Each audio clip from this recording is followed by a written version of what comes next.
Good morning, everyone. I am continuing with the theme about full adaptability.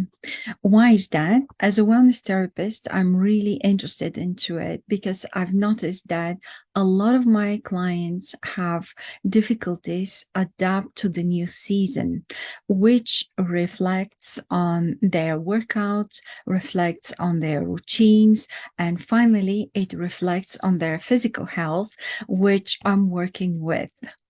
Um, I want to tell you that the research shows that emotional and psychological problems at work, for instance, can lead to total disaster when it comes to achieving a goal. And if you have only one person, which is who is cranky or who is emotionally unstable, creates little conflicts and stuff like that, the productivity can go down up to 80%. Only one person in a team. So with this video, I would like to help people with the psychological factors and the attitude, how to change that, how to adapt to the new season, how to do the transition from summer to fall or autumn, as other people know it. So here are some factors and mindset elements which I would like to mention. And at the end, I'm going to show you, not to show you, to offer you knowledge from a book I read recently about food and how the food can master our emotions or help at least our emotions to improve. What is the impact on the food, on the organs, and on our emotions? I find this pretty remarkable. It comes from the Chinese medicine, of course, the oldest medicine known on earth, which is very, very interesting. So let's start with the adaptability. Adaptability is actually a cultivating on adaptable mindset. And this is absolutely crucial. Every time we change the seasons, we need that adaptable mindset to embrace the idea that change is a natural part of life, including seasonal transitions, which we're going through now. You know, the fall is coming on September 22nd, and now we are in a process of transition.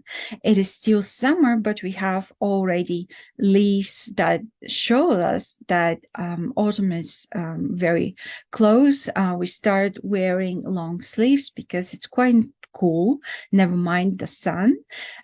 So this flexibility would allow you to adjust to the new circumstances and challenges with resilience. What does it help us for this adaptability? First of all is the nutrition, then is our routines, and then is our exercise routine, which is supposed to change as well with the season. Then the next one would be the gratitude. You've heard a lot about gratitude, and let me explain why gratitude. While gratitude is the highest, represents the highest vibration of emotions, when and love, of course, when you express gratitude, you change the vibration of your human being and you change physically inside.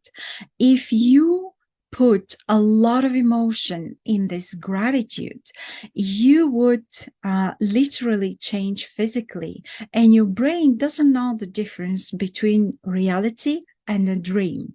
And the brain will work to materialize the gratitude and to make it through. So why I'm saying to materialize the gratitude, because people do gratitude practices for things which hasn't been achieved yet, for things they would like to attain in their life. And as I said, the brain, not knowing that this is not a reality, but just a dream. It just works to make it through. So I cannot offer you the mechanism of which the universe brings things into your life through gratitude. Exactly. But I have to tell you that the practice shows amazing results with gratitude. So express gratitude for the beauty of such a beautiful season, the colors, the foliage, the cozy evenings, and seasonal foods. And you will see how easy the transition would be from summer to fall. Also, the gratitude can be enhanced overall well-being and boost your mood. Why this is important? For the people around us. If you're moody, if you are constantly unhappy or complaining, first of all, you will be alienated and people won't want to um, communicate with you. And second, you can make other people's life not very pleasant. And here comes the mindfulness. The mindfulness is a practice that helps us to stay present and fully engaged with the season, not to experiencing next time, not to plan to do it next time, but to engage with it now. And how do we practice mindfulness? Through the physical senses, feelings like food, mindfulness for the food which we're eating in this season, which is different from the food in the summer, because we have different pumpkins, the apples are coming now. This is different type of information coming into the body. Be mindful when you get that bite, just experience it, feel it. Imagine the impact it has on your human body. This is the mindfulness, mindful eating. Now it's very trendy as well. It's always supposed to be like that, actually. Also, where there is the sound of rustling leaves or the taste of the pumpkin spice latte, it doesn't matter. Just feel the season in it. That will help you to be more in tune with the season. Then we have the positive anticipation.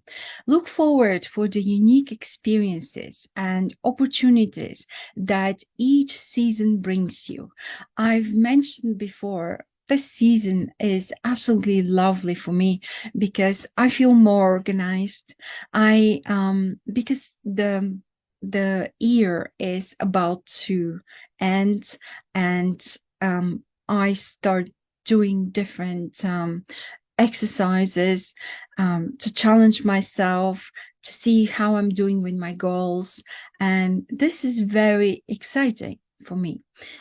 As a person who lives for dreams and goals for achieving those things, I have big plans, big dreams, and I follow up with them. So this season makes me more disciplined. So that boosts my mood and makes the whole transition a whole more easier than if I'm not this type of a person. Then you build resilience. When you manage the transition to the new season, you build emotional resilience by recognizing that challenges are temporary, understanding that seasonal challenges like cold weather or reduced daylight can be managed effectively with the right strategies. Yesterday in my group, Eliminate a Chronic Health Condition on Facebook, I spoke about the physical challenges we are going through in our body during the season. And if you're interested to listen to that video or read the post, please just refer to that group, and we will be very happy to accept you. And so you can find a lot of educational stuff there for healing. This season, the summer, which is still on, we talked a lot the entire month of August about self-healing. I find this remarkable because we have people in the group who self-healed themselves. And we share different experiences for that. So then you can set up your seasonal goals. Set specific goals or intentions for the season. These can be related to personal growth, health, well-being, wellness, seasonal hobbies, or things to do for your family. Something nice. Having goals gives you a sense of purpose and direction. Usually with my clients, I start with, what is the dream? Where are we going together?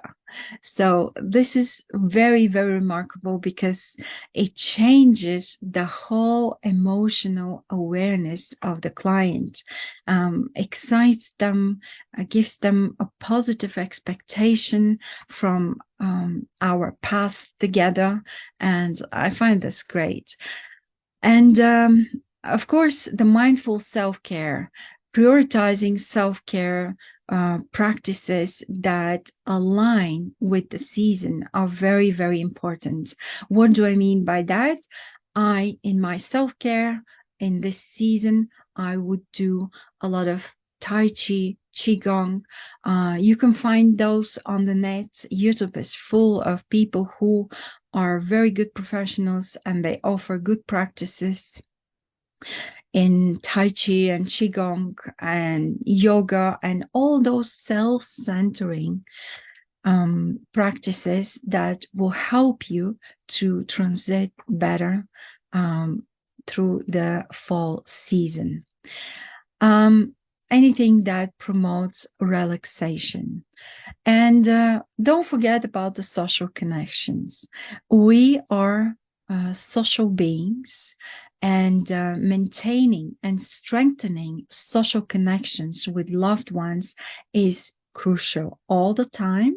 And now you have the chance in the fall, because everybody comes back to their regular schedule and people come back from vacation. They have a lot of things to share with you, and it will be a nice experience to get together and to share experiences of what you learned, what you've seen, and etc. And that builds also emotional support network around you to combat feelings of isolation and problems in your lives. Then the mindset experiences a shift. Reframe your perspective on seasonal challenges. Instead of dreading the cold, embrace it as an opportunity to cozy up indoors or enjoy winter sports. Finally, cold is very healthy for us because it leads to autophagy, which leads to recycling of different body cells, which have to go. And yeah, cold is not a bad thing at all. Just dress up and go outside. Try to do this mindset shifting while shift from seeing obstacles to viewing them as chances for growth, as opportunities. This is very helpful in life, in each season. And now it's the time to think about that and to apply it in our life. Then we have personal growth. This season is very, very, how to say, it gives you a good environment for personal growth. Use it as a time for personal growth and self-discovery. All these practices I mentioned before are going to help you for your self-discovery. Engage in activities that challenge you, whether it's learning a new skill or taking on a new hobby. This is challenging. It's exciting and gives you new information, and it gives you zest in life. So, balanced lifestyle also can help for a better transition emotionally into the fall. And this is maintaining a balanced lifestyle that includes a healthy diet, regular exercise, and consistent sleep patterns. In this season, a lot of us start sleeping longer, and that is okay. It's part of the adaptation of our body into the new season. Physical well-being can have a significant impact on your emotional resilience. Why? Because we know that first is the thought. The thought births an emotion. The organs detect the emotion and change accordingly.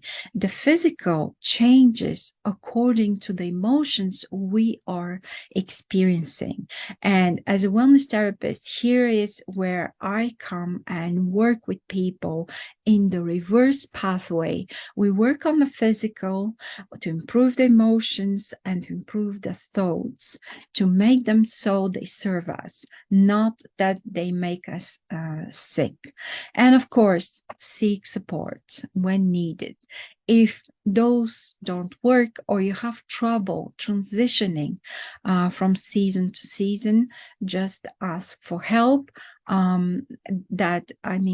It's very, very important because once you learn how to do it, what is the best for you, then you will be able to do it in every season, and you will just go through like that without any changes. So, by cultivating all those physical factors and adopting a positive fall mindset, you can navigate seasonal changes with grace and resilience, ultimately thriving in the face of any challenges that come your way.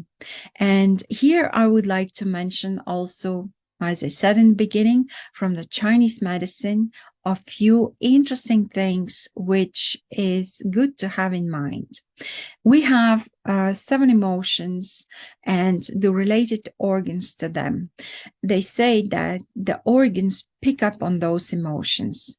As I said just now, thoughts, emotions, and then physical changes in the brain. The brain has those particles that can detect emotions, and this is already scientifically proven. And which are the emotions and how do they reflect the organs? So I'm going to start with joy. Everybody would think that being constantly in a joyous mood is fantastic. But I want to tell you that according to the Chinese medicine, in excessive joy consumes heart energy. Yes, if you try to find some expressions by Buddhists or so, they always will tell you that they seek for the emotion which is absolutely flat on a daily basis. And then you can experience here and there joy, worry, sadness, but you always have to come back to your balanced emotional state, because joy is leading to deficiency in the heart energy when it's too high and too long lived. So it also relaxes the heart so it cannot function effectively. That's what they say in the Chinese medicine, and I absolutely trust them, because so far everything I learned from there and applied it on my clients gives 100% results. It's absolutely amazing. Then we have another emotion, anger. Excessive anger consumes liver energy, leading to deficient liver energy. It also rises to the head creating headaches, high blood pressure, and potentially strokes. So think about this emotion. Anger is the emotion that damages your liver because, as I said, the liver reacts physically to the emotion. Then we have worry and sadness. Worry and sadness, they are related to our lungs, and the lungs energy becomes deficient energy. And also, you can get abdominal pain and swelling from worry and sadness. Try to balance this emotion. Thoughts like overthinking or overthinking on mostly negative thoughts. Excessive thoughts consume spleen energy, leading to deficient spleen energy and causes congestion in the spleen. So too much thinking is actually sinking. As they say. Fear and shock are the emotions that get into our kidneys. They consume kidneys energy, leading to deficient kidney energy. Fear also forces kidney energy downward, causing lower body problems and kidney conditions. Well, shock creates chaos in the kidneys, which impairs with efficiency. So think about that and think about controlling those thoughts that they cause those emotions, fear and shock in this case. And here I would like to talk about the quality of foods that heal the emotions. This is actually the nitty gritty of the whole process. And it's very interesting how through physical intervention in the body, we can heal thoughts and emotions. There are 5 basic flavors in food that are often used to transform an emotion into fire and recalibrate the body. Foods can also be used to boost important emotions as well as reduce overstimulated emotions. And I have a little chart here which I would like to present to you. Sour. Sour is a food that heals liver and gallbladder. Then sour emotions that are enhanced in liver and gallbladder is anger, and sour reduces emotion like thought. So then you have bitter. Bitter enhances the heart and the small intestines. Isn't that so interesting? And enhances joy, but reduces sadness and worry.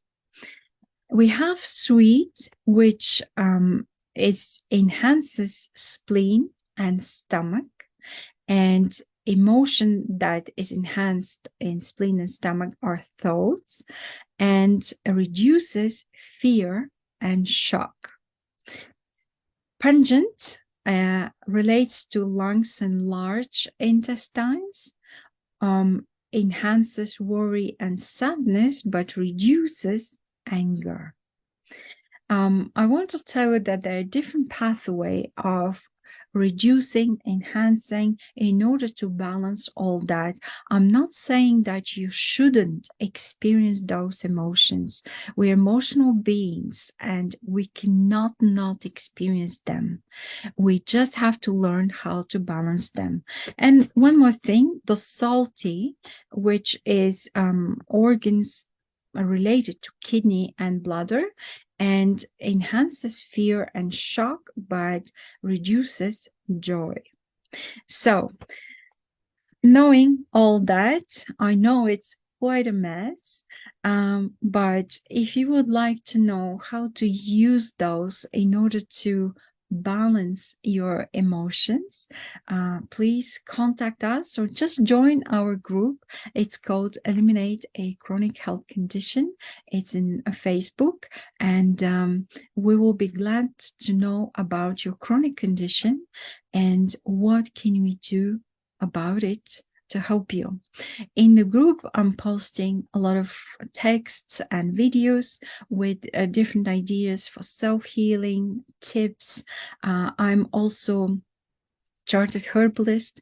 I'm posting formulas, herbs that you can use to transition season. We usually work a lot on the brain to calm down, relax the brain, so our thoughts are more not that negative and have better impact on our emotions and finally on our physical body. Well, thank you for listening. My name is Maria Taneva, and I'm a wellness therapist and holistic lifestyle coach and a chartered herbalist. If you need my services, just ask us below or join the group and get in touch with me on Facebook, WhatsApp, or any other application where we are at.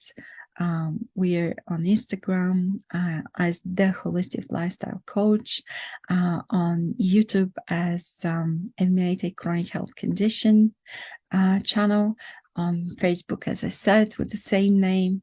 So you can get in touch with us or just put in the comments that you need to talk to us. Thank you. Join our Healthy and Community Facebook group. If you have any questions, please free to comment below. Don't forget to follow and subscribe for more.